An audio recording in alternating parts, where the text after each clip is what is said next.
Hey, my wonderful, wonderful, beautiful people, a pleasant evening to you. So, beautiful people, I watched the news and I'm chuckling, but it's not one of fun and cheer, a sort of cheery feeling within. It's more disappointment, sadness, and a feeling of incense, meaning I feel rather angry about the situation. So I realized that the Nurses Association had a blackout Monday. Today they wore all black in representation of the retroactive monies that they should have been given. I think it had stated maybe even up to 3 years prior to now.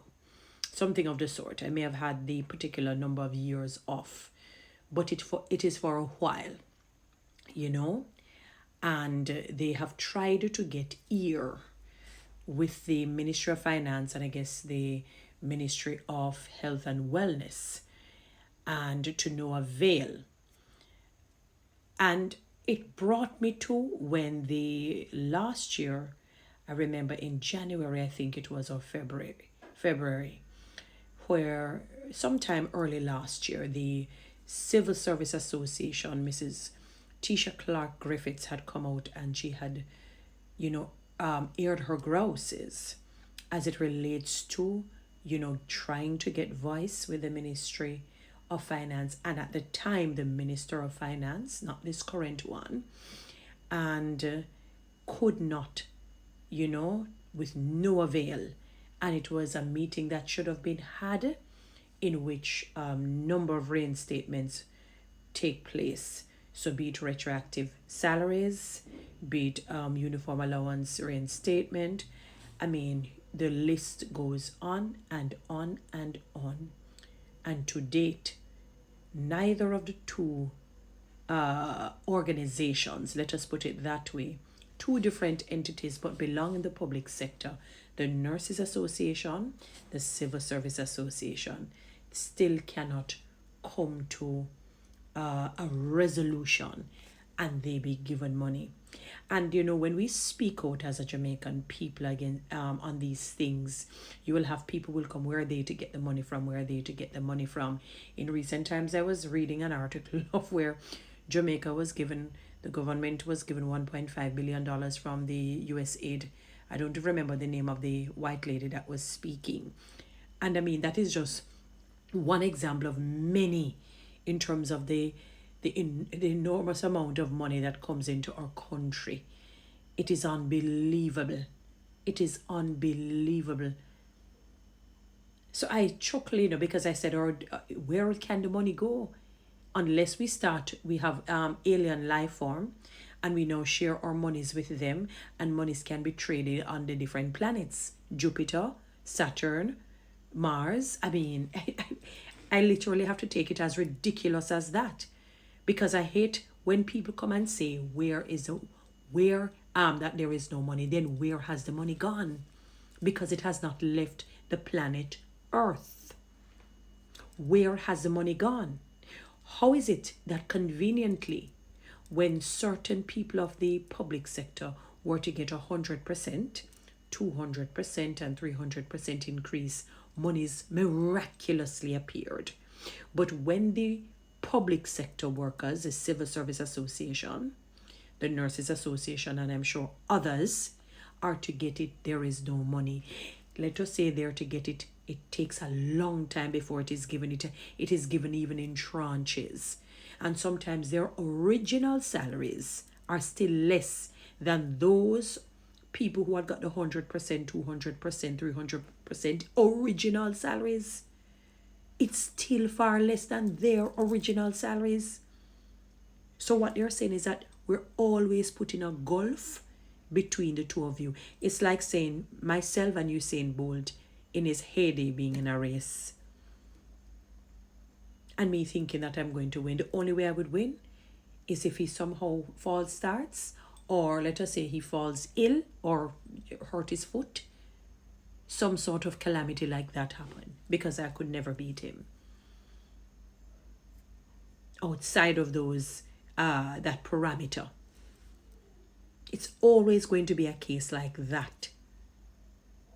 always a disparity between the rich and the poor. I think it was some years ago when the former president had come to Jamaica and says, boy, it's like, and I'm paraphrasing, I'm not going to say it verbatim, like he would say, as bad as America is, it is not as bad as here, because the disparity between the rich and the poor here is astronomical. It is unbelievable. It is unjust. It is unfair. It is wrong. It is unethical, bordering on illegal. Bordering on illegal, the disparity, because even in the original salary states, there was still a gap. And I have no problem. Let me put this in. I don't have a problem where there is a hierarchical structure in pay. So, for example, if you're a CEO, I have no problem if the CEO gets more than, let us say, a director or a manager, because of the nature of your role. And I believe in giving to Caesar what's due to Caesar, obviously with the hope that you're doing your work. What I have a problem is, because I know that no human can work miracles. Any human that you see do something that seems miraculous, it is because of the Holy Spirit. Outside of that entity, that beautiful and wonderful entity, no human being can part the Red Sea, raise a Lazarus or a Lazarene from the dead, or heal the sick. Again, I'm saying not using the parameter of the Holy Spirit, God himself. Outside of that supernatural intervention, that divine intervention, nobody can do that. The point that I'm making is, as brilliant as you may be or as dunce as you may be, there must be some contributory factor that you do where it is not that vastly, or it's not vastly different from the next human being. You can't be doing something way off that supersedes me. That is why no one is better than the other. You may be better at a particular skill, or you have a particular talent that I don't have, and I have a talent or that you don't have, and I have a particular skill that I'm better at that you're not good at. So we're all always on equal terms in different ways. Just as how my hands are very much needed, my 2 feet are very much needed. So I can't say one really outweighs the other. I need both of them. I don't want to lose any of them, because they both play different roles, but very necessary roles, along with my eyes, my nose, my mouth, and so on. So because we know that no human outside of God himself, the devil, well, he still has his evil powers, he didn't lose his knowledge or the little power that God would have given him. They only became corrupt, So outside of, supernatural intervention or so, there is nothing so spectacular that you can do as a human being that would outweigh the next human being, unless that next human being is a bum, chooses not to be ambitious. And we're bringing people who are maybe physically or mentally challenged and all of that. We don't want to take it down to the granular level. We're talking about well-thinking, normal human beings. And outside of something that is debilitating in a traumatizing way, or the trauma is extremely debilitating, let me say it that way. Outside of these ramifications, or that parameter rather, the salaries should not be that vastly different.